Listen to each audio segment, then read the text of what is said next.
But a more important thing for you guys to do in the real world is not get bogged down by the seeming chaos of it, and do the best you can, slowly but surely, to master one root, one prefix, one suffix after another, and one day you'll wake up and your vocabulary will be insanely scary, right? If that matters to you, which here you are, so I'm assuming at least some of you it does. All right, so now, pardon me for getting a little analytically philosophical here. Sounds weird until we realize that being in this case is just the participle, the ing word, right? So going, right? That's a noun. Going is cool, right? That's no different than saying the dog is cool, okay? As in the cartoon saying, I am making a soul. So what was really going on when you say animation is the being of making souls. Got me? The being of making souls. That's what's going on. So let's go suffix after suffix and pick these babies up. And what I did was I used a fairly authoritative source called the Cambridge Dictionary to guide us in terms of what at least they consider to be the most important of the suffixes. And then, when appropriate, I added a few more that we will encounter throughout the semester. Based on what criterion? Almost 100% pass GRE exams. Okay? So let's start with the one we just looked at, with animate. It means to make, and so we'll use that same example, to animate, to make a soul, to give a soul to something. Now, I'm going to throw these derivations at you so that you know where the 8 comes from. And when I put atus in Latin, you're welcome in advance. I'm not going to have you learn those things. When it says Latin, what it comes from in Latin, you know why? Let me think. Oh, because you don't know Latin.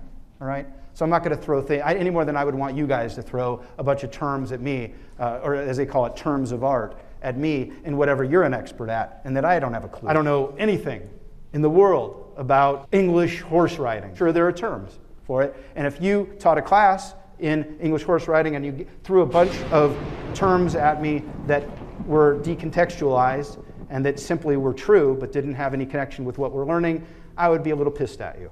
That's why I'm not going to have you remember this atus thing. Okay? Now, why do I have it up there then?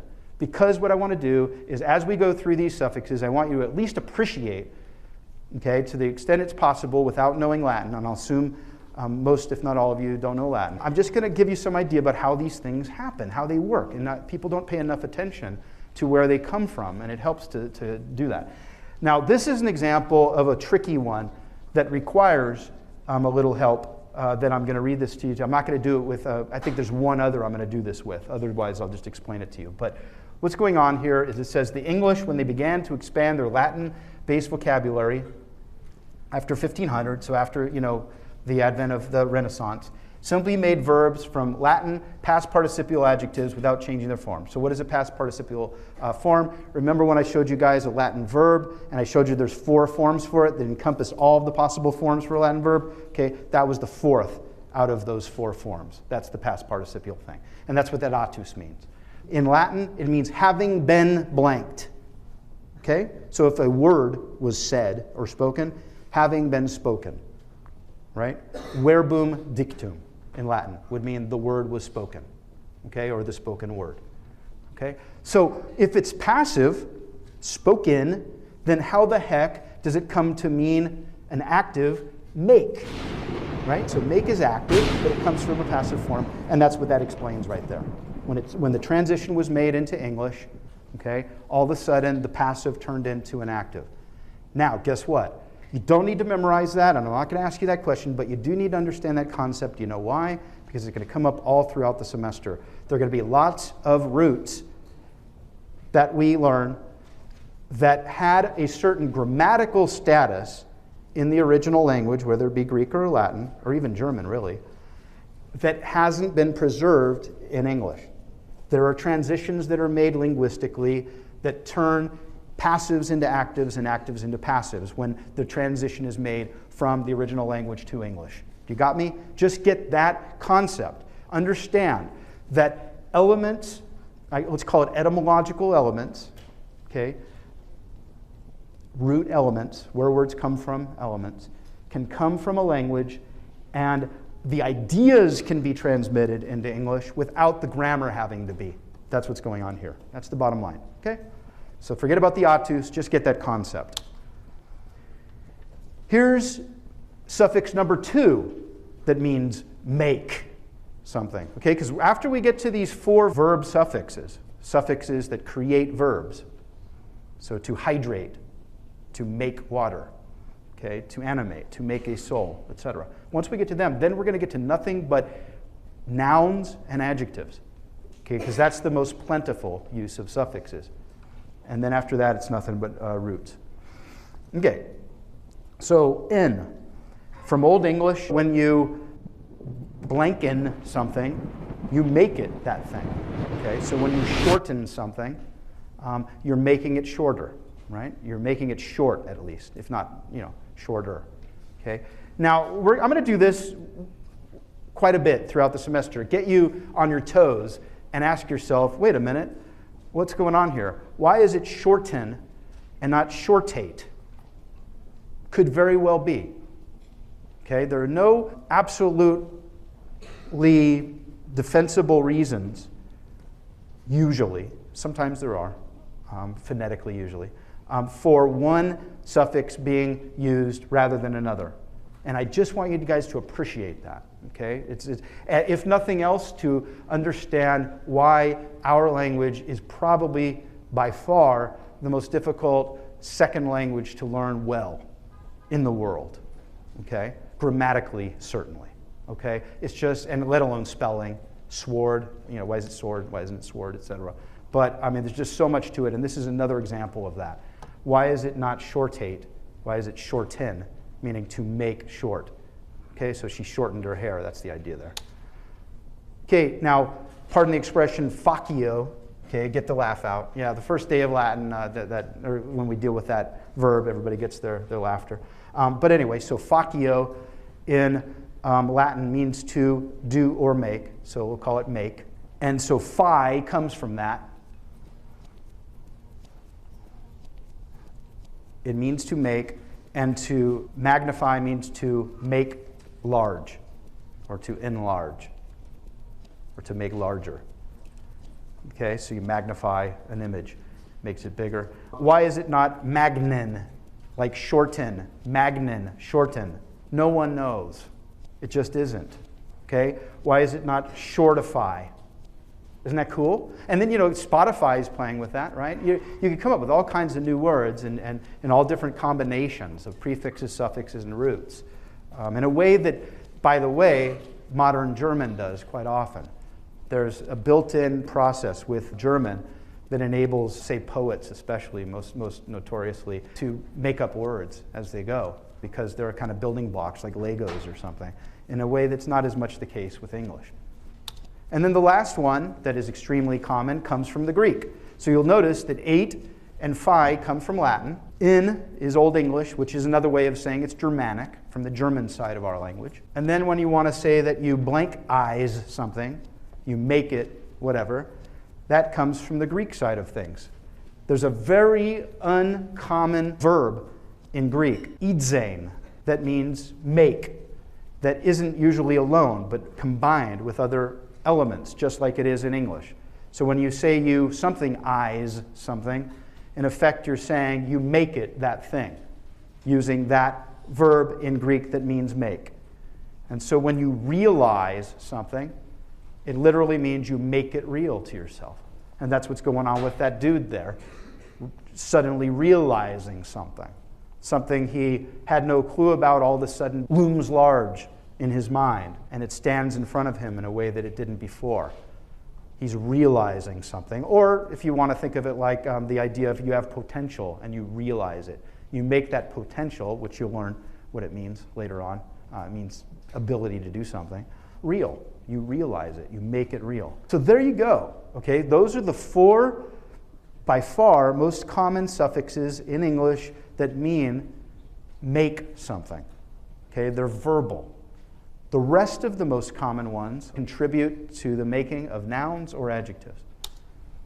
For example, we'll start out with one that's a little tricky, a little slippery, not as straightforward as some of the others. Store would be the verb. You store things. Okay? And then the edge is the being suffix. But not being directly. It's not as simple as saying storage means storing. It means being in relation to the act of storing.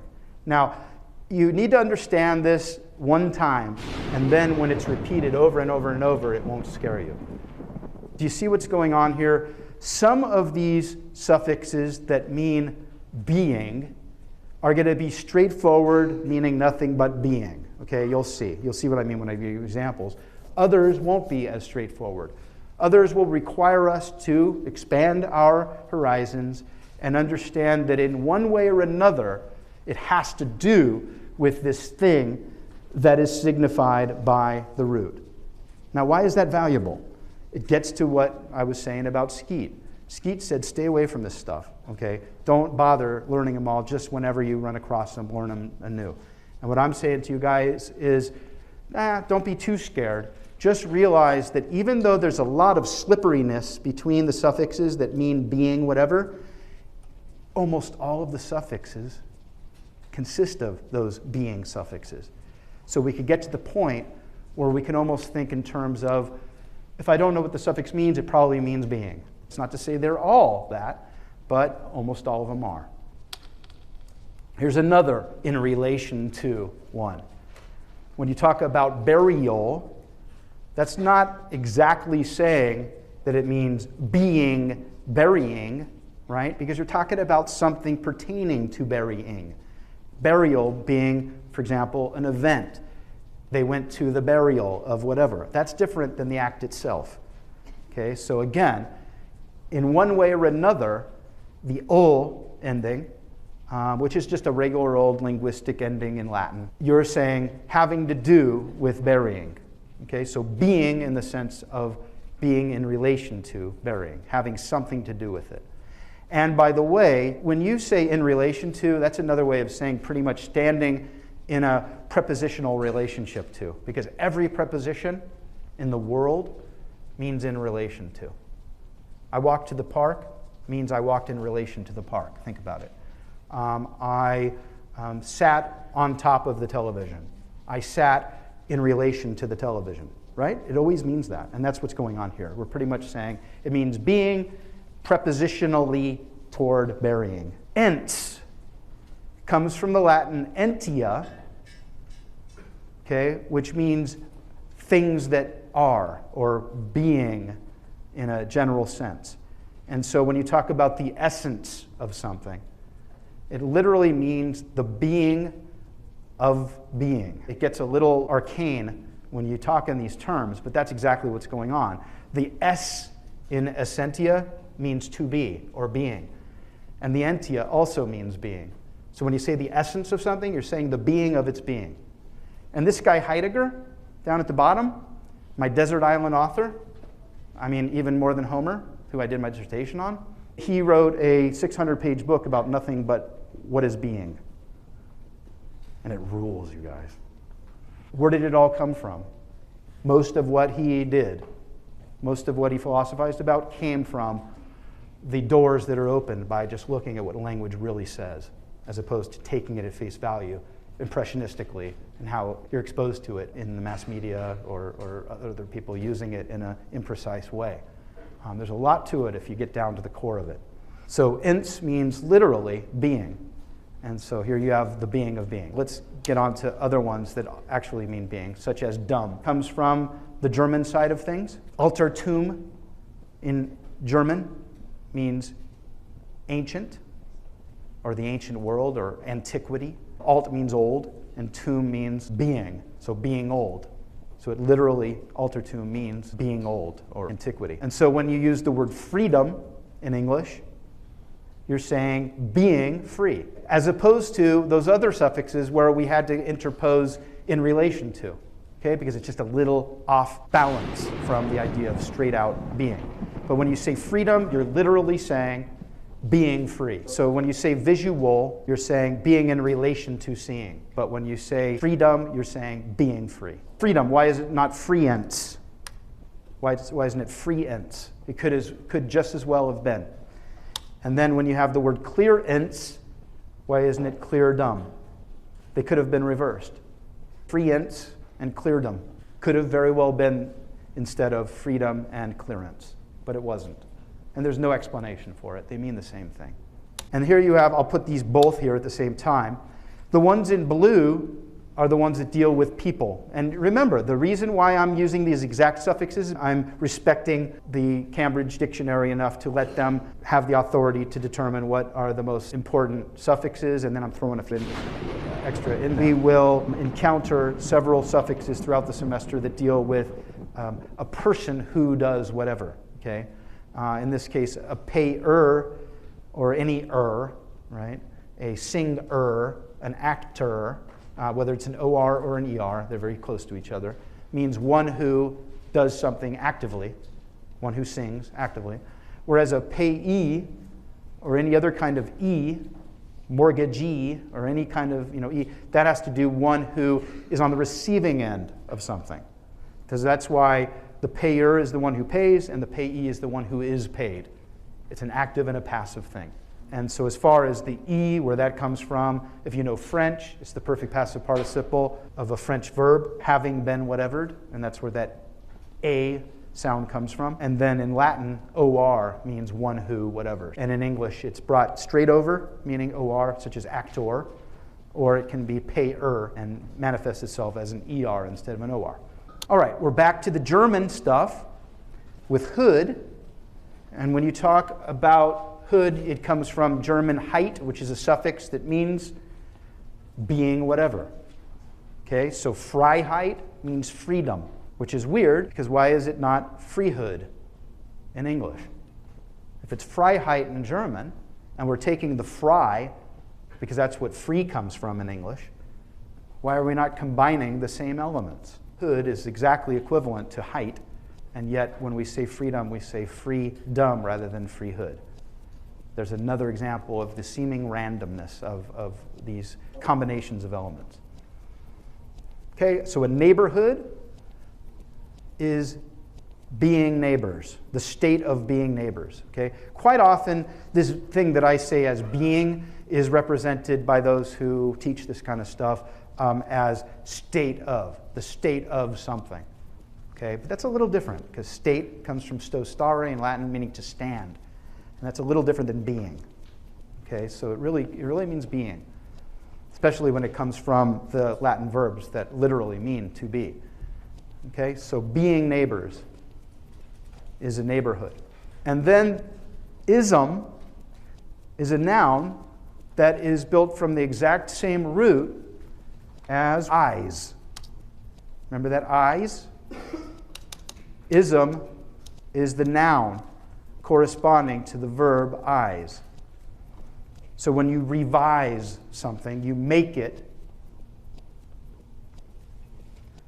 so that you see it again. Okay, revise.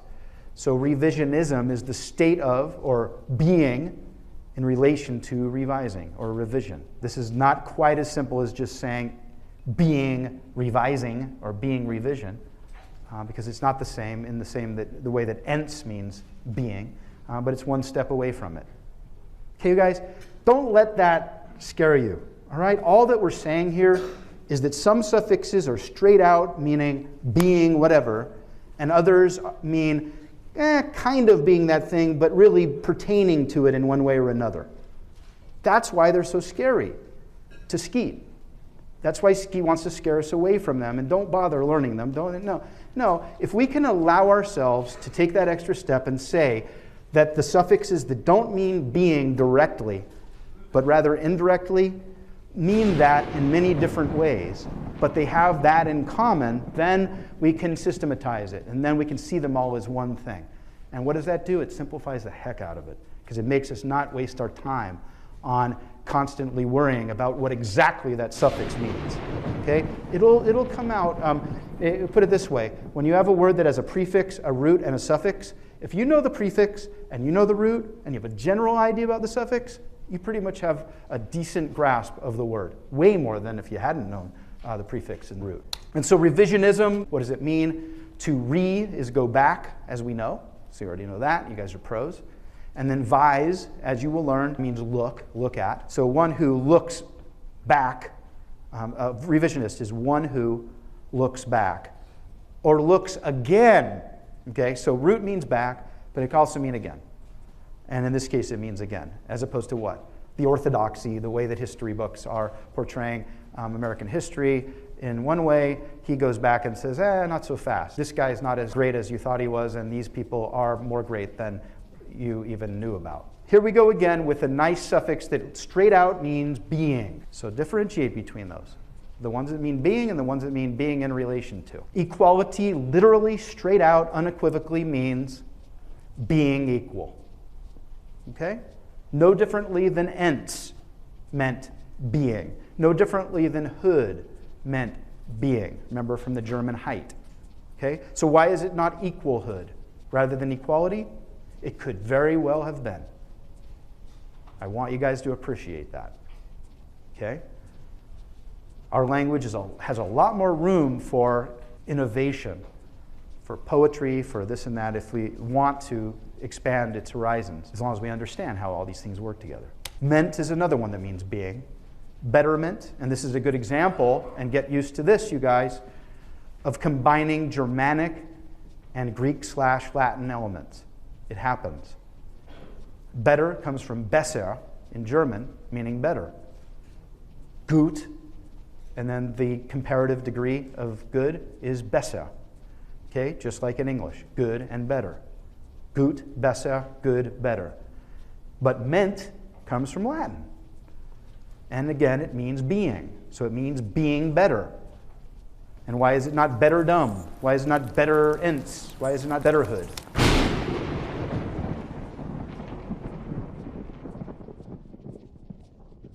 And then ness, we already talked about. Happy is the adjective. Happiness is the noun. Comes from German. So happiness literally means being happy. Why is it not happy meant? Why is it not happity? Entry. So we're still on the list of nouns that the Cambridge Dictionary saw fit to prioritize. Entry, comes from reus in Latin, has to do with being, again. And it means being in relation to entering. What does enter mean? In means in, and ter is related to the verb meaning go, to go in. So entry is a being going in. Can you say being going in? Can you guys put ing right next to each other? Yes.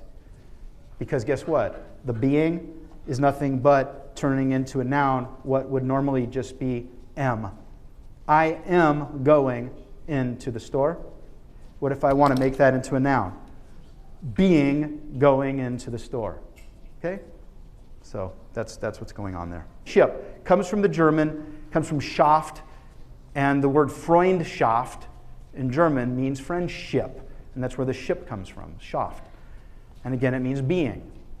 It means friend being friends.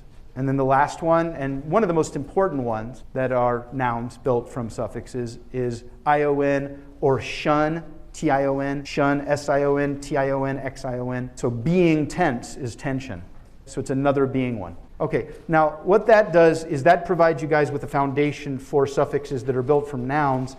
The next thing to get to is suffixes that are built from adjectives, the rest of the suffixes, which are going to be nothing but adjective, and then we go on to the roots. These are things, like I told you, that we have to master in order for the roots to make sense to us throughout the rest of the semester.